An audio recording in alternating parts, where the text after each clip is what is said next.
MG news, জনগণের power house.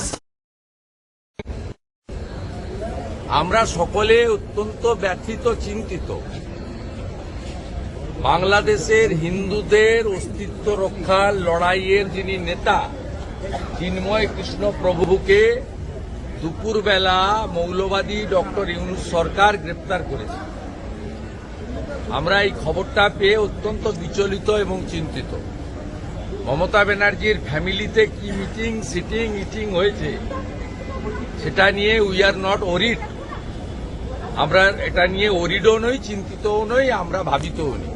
আমরা সকলে ভাবিত বাংলাদেশে হিন্দুদের অস্তিত্ব রক্ষার যে লড়াই চলছে তার প্রধান মুখ চিন্ময় কৃষ্ণ প্রভু, তাকে মৌলবাদী ডক্টর ইউনূসের সরকার একটু আগে গ্রেপ্তার করেছে। আমরা নিঃশর্ত মুক্তি দাবি করছি। মুক্তি না দিলে বাংলাদেশ ডেপুটি হাই কমিশনেও বিক্ষোভ হবে এবং বাংলাদেশ বর্ডারে সনাতনীরা ধ্বজ নিয়ে অবরোধ করবে, যাতে বাংলাদেশে ভারত থেকে পশ্চিমবঙ্গ দিয়ে আমরা কোনো পরিষেবা নিতে দেব না। অবিলম্বে ইউনূসকে বলবো রাত্রে ইমিডিয়েটলি মুক্তি দিতে হবে।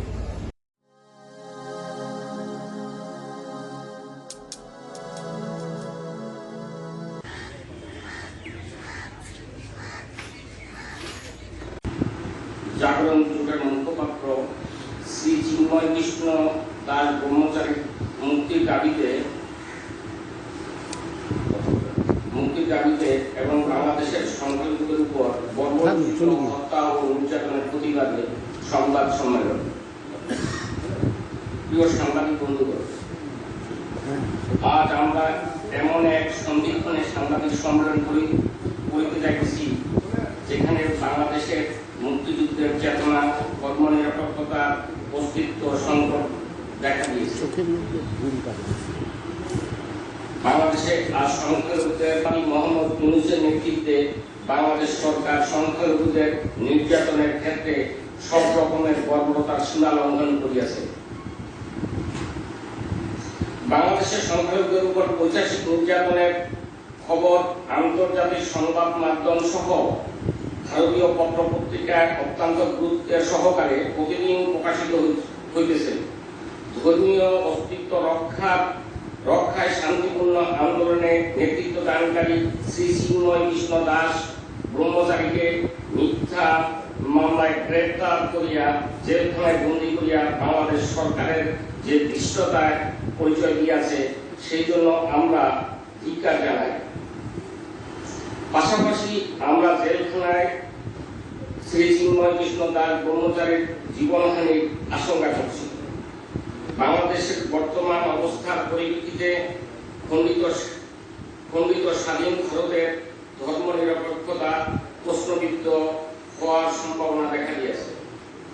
বিচারিতাত্ত্বিক দেশ বিভাগের যে বীজ বৃক্ষ আমাদের জাতীয় নেতৃবৃন্দ রোপণ করিয়াছেন তাহার সবচাইতে বিষময় ফল বাংলাদেশের সংখ্যালঘুরা আজ ভোগ করিতেছে। ইহা দ্রুত সমাধান ভারত সরকারকে অবশ্যই করিতে হইবে। আমরা মনে করি ভারত সরকারকে প্রত্যক্ষভাবে বাংলাদেশের ব্যাপারে হস্তক্ষেপ করা উচিত, কেননা বাংলাদেশের স্বাধীনতা ভারতের বহু সংখ্যক সৈনিক আত্মবলিদানে জড়িত। সাংবাদিক বন্ধুগণ, আন্তর্জাতিক মহলের কাছে আমাদের প্রশ্ন, মায়ানমার এবং জেনোসাইডের কারণে মায়ানমারের জেনোসাইডের কারণে সেখানকার নেত্রী অং সান সুচি যদি নোবেল কারিয়া নেওয়া হয় তবে মোহাম্মদ ইউনূসের নোবেল কারিয়া নেওয়া হইবে না কেন? আমেরিকা তাদের স্বার্থের পরিপন্থী কোন দেশ বিরোধিতা করিলে যদি অবরোধের সম্মুখীন হয় তাহা হইলে ভারত বাংলাদেশের উপর অবরোধ আরোপ করিবে না কেন? সারা বাংলাদেশের অগ্নিগর্ভ পরিস্থিতির মধ্যে আমাদের যে সকল সংখ্যালঘু ভাই বোনেরা, ভাই বোন বিনিদ্র রজনী অতিবাহিত করিতেছেন, সেই জন্য আমরা উদ্বিগ্ন। কলকাতা নাকি মিছিল নগরী। তাহা হইলে তথাকথিত বুদ্ধিজীবী যাহারা সবকিছুতেই সাম্প্রদায়িকতার খুঁজিয়া বেড়ান, তাহারা বাংলাদেশের সংখ্যালঘু নির্যাতনের প্রতিবাদে রাস্তায় নামিতেছেন না কেন? বাংলাদেশে সাম্প্রদায়িকতার ঢেউ যে পশ্চিমবঙ্গের আশ্রয় পড়বে না, তাহার গ্রামকে কে দিবে? আসুন, ৭১-এর পরাজিত শক্তি পাকিস্তানি দোসর ইউনুস গংদের হাত থেকে বাংলাদেশের সংখ্যালঘুদের রক্ষার জন্য প্রতিবাদে সামিল করি। পাশাপাশি বাংলাদেশ সরকারের কাছে আমরা নিম্নলিখিত দাবিগুলি তুলিয়া ধরি।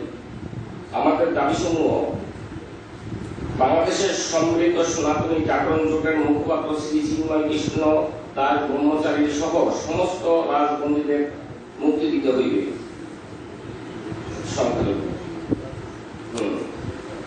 বাংলাদেশের সংখ্যালঘুদের উপর সমস্ত রকমের নির্যাতন বন্ধ করিয়া স্বাধীনভাবে ধর্ম পালনের নিশ্চয়তা দিতে হইবে।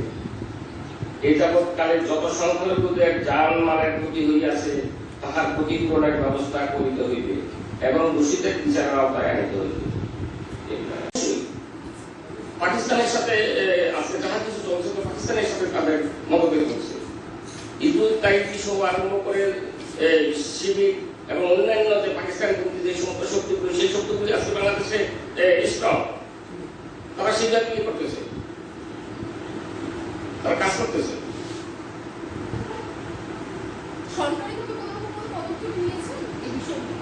এখন কিন্তু আমাদের মানে দৃশ্যমান কিছু আমরা দেখতে পাচ্ছি না। দৃশ্যমান আমরা এরকম কিছু দেখতে পাচ্ছি না যে সরকারের উপরে কোন রকম পদক্ষেপ নিয়েছে। যদি সেটা হতো তাহলে সেটা আমাদের পক্ষে ভালো হতো।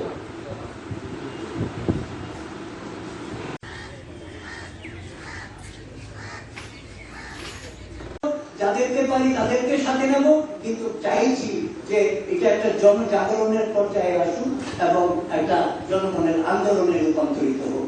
এটা হচ্ছে মূল জায়গা। আপনাদের ক্যাটাগরিক্যাল প্রশ্ন থাকলেও আমরা এইভাবেই প্রস্তুত যে আত্মরক্ষার্থে দেয়ালে পিঠ থেকে গেলে আবার ঘুরে দাঁড়ার পরিপ্রেক্ষিতে যা করতে হয় আমরা সেইভাবেই করব, এবং তার ইঙ্গিত আপনারা ইতিমধ্যে পেতে শুরু করেছেন। আপনারা চট্টগ্রামে দেখেছেন, আপনারা ঢাকায় দেখেছেন, আপনারা কলকাতায় দেখছেন, এবং ভারতবর্ষের বিভিন্ন শহরগুলোতেও এখন দেখা যাচ্ছে। এটা আমাদের অ্যাচিভমেন্ট। আর বাংলাদেশ উদ্বাস্তু উন্নয়ন সংসদ এটা বহুদিন এই বাংলাদেশে থাকা হিন্দু বা মাইনরিটি সম্প্রদায়, ওখান থেকে চলে আসা মানবেতর জীবনযাপন করা বছরের পর বছর এই পশ্চিমবঙ্গে, আসামে, ত্রিপুরায় যারা এতদিন যাবৎ রয়ে গেছে, তাদের কল্যাণার্থে, তাদের উন্নয়নের জন্য যা যা করণীয় সেই কাজগুলো আমরা করার জন্য দৃঢ় প্রতিজ্ঞ। তো আজকে যদি একটা কোনো এরকম ঘটনা ঘটে যে একটা মাইনরিটি উদ্যোগের উপরে কোনো কারণ ছাড়া একটা অত্যাচার হয়ে গেল, কোনো কারণ থাকে, সেটা মাইনরিটি মেজরিটির প্রশ্ন নয়, হিন্দু মুসলমানের প্রশ্ন নয়, সে একটা ক্রাইম করেছে রাষ্ট্রীয় আইনের পরিপ্রেক্ষিতে, সেই জায়গাটাকে যদি ক্রাইমটা যদি সে করে থাকে, তার আইন অনুযায়ী শাস্তি হবে। অলরাইট, এটাতে আমাদের কোনো বক্তব্য নেই। কিন্তু যে পপুলেশনের, যে কমিউনিটির কোনো দোষ ত্রুটি কিচ্ছু নাই, তার উপর একটা অত্যাচার হতে যাচ্ছে, এখানে আমি আপনি প্রটেস্ট করবো না, সে মাইনরিটিদের উপরে হলেও বা মেজরিটিদের উপরে। কিন্তু আজকে ওখানে কোনো প্রটেস্ট দেখছেন? কোন একটা গ্রুপ একটা মিছিল করে বলেছে মেজরিটি গ্রুপের যে এটা অন্যায় হচ্ছে, ওরা ওদের দাবি চাইছে? কোন পরিপ্রেক্ষিতে এই চিন্ময় সাধুকে তারা অ্যারেস্ট করলো? সে কি দেশদ্রোহিতার কাজ করেছিল? যতগুলো বক্তৃতা আমি শুনেছি তার প্রত্যেকটা সে দেশ মাতৃকা বলেই তাকে বলেছে, তার দেশ বাংলাদেশ বলেই বলেছে, এবং তার পতাকা, তার সঙ্গীত, সেগুলোকে তারা রেসপেক্ট দিয়ে যথাযথ সেইভাবে সম্মান জানিয়ে সে বক্তব্য শুরু করেছে, এবং সে গর্বিত যে আমি বাংলাদেশি। তারপরে একটা লোকের যদি এরকম হয়ে থাকে, সেখানকার মেজরিটি মেইন স্ট্রিম পপুলেশন যারা বাংলাদেশি মাইন্ডেড, যারা সেটাকে পাকিস্তান চায় না, যারা সেটাকে উগ্রপন্থীদের আস্তানা করতে চায় না, তারা দাঁড়াবে না ওখানে তাদের পাশে? তারা একটা মিছিল বার করবে না? তারা একটা প্রটেস্ট করবে না? এটা কি বেশি ডিমান্ড হয়ে যায় মানবতার পক্ষ থেকে? তা আমি মানবতার জায়গা থেকে বলছি, লজিক্যালি তো ব্যাপারগুলোকে পুট করতে হবে। আমি একটা আবল তাবল কিছু করে গেলাম, সেটাতে আমার কোনো স্টেপ নেই, আমার কোনো বক্তব্য নেই, আমার কোনো ডেস্টিনেশন নেই। How I can approve all this things as a nonsense? তো এই জায়গাগুলোতে আজ ভাবে বাংলাদেশের প্রতিটা জেলাতে হিন্দুদের উপরে অত্যাচার, হিন্দু নিধন এবং সেখানে আন্দোলন গড়ে তোলার পেছনে যে ইসকন বা তার যে কর্মকর্তা, তার সেখানে উপস্থিতি, সেই চিন্ময় ব্রহ্মচারীর উপরে যেভাবে করে অত্যাচার এখনো চলছে, শুধু বন্দী নয়, বন্দী অবস্থায় তার উপরে অত্যাচার, সেগুলো দৃঢ়কণ্ঠে প্রতিবাদ করছি। এবং তার জন্য সাংবাদিক সম্মেলনের সেই প্রেস নোট আমাদের সভাপতি বিমল মজুমদার করে শোনাচ্ছে, করে যাচ্ছে। আজকে প্রশ্নটা আসবে, আমি থেমে গেলে প্রশ্ন আসবে, তাহলে ওখানে কেন, এখানে তো একটা কিছু হয় না? এই প্রশ্নটা অনেকেই করে যে এখানে কি কোনো একটা মাইনরিটিদের উপরে কোনো ঘটনা ঘটেনি? ঘটেছে। সমপরিমাণ প্রটেস্ট হয়েছে, সমপরিমাণ এটার এগেইনস্টে চিৎকারও হয়েছে, এবং এই পপুলেশন থেকে, মেজরিটি থেকে মাইনরিটিদের দাঁড়াতে হয়নি। আজকে এতদিন যাবৎ এই যে 3 মাস ওদের আভ্যন্তরীণ ব্যাপার ছিল, বুঝলাম, হাসিনাকে সরিয়ে 4 মাস, সেখানে হাসিনাকে সরিয়ে দেওয়ার পর থেকে ওদের ইন্টারনাল ব্যাপার, আমরা চিৎকার করিনি, আমরা বলতে আসিনি। কিন্তু যখন এই সব কিছু গোলাতে গিয়ে সেই সড়কে যে এতদিন যাবৎ সবাই ধরেছে, কিছু একটা হলেই আগে মাইনরিটিদের কাছে যাও, তাদের সম্পত্তিটা দখল করো, তাদের নির্যাতন করো, দেশ ত্যাগ করাও, এটা একটা তাদের রুটিন মাফিক কাজ হয়ে গেছিল। তাদের যত ক্রাইসিস কনসেন্ট্রেট টু দ্যাট।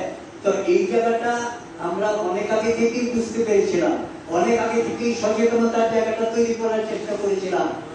পশ্চিমবঙ্গের মানুষের ঘুম ভাঙে অনেক পরে, কারণ এরা হচ্ছে নেক্সট ডোর নেইবার, শুধু নয়, they are the part of that community. এটা এখনো এখানে 2-4 জন যারা যদি থাকেন কেউ, তাদের কোনো না কোনো আত্মীয় স্বজন ওখানে আছে। তাই আমি যদি ঘরেই আমার ডিমান্ড প্রতিষ্ঠিত না করলাম, আমি প্রত্যেকে সেই খাবার চাইবো, কার কাছে চাইতে যাব? তারপরে তো অন্য রূপের জাগরণ ঘটবে। সেই জন্য আমি বলছি, ওখান থেকে সেই প্রচেষ্টা হয়নি।